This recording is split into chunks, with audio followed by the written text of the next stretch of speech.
يقول اللهم لعن عمر.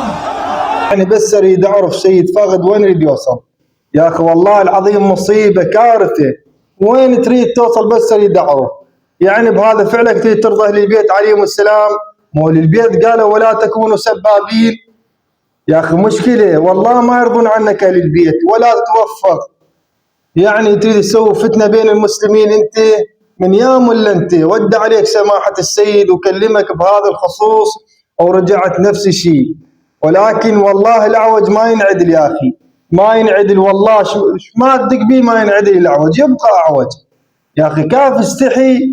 والمفروض والله من الغلط مو بيك، المفروض الدوله ان تحاسبك على مود ما تعيد هذا الفعل مره ثانيه. يا اخي احنا اخوان واحنا عايشين بوطن واحد، واخوان سنه وشيعه، و24 ساعه نردد بهذا الهتاف يعني، وانت تجي السب امام الملأ امام الناس 24 ساعه تسب، يعني شو تريد بهذا الفعل مالك تسوي؟ هذا مشكله والله العظيم. ولكن السنه عقلاء ويعرفون انت ما جاي تمثل الشيعه، تمثل نفسك.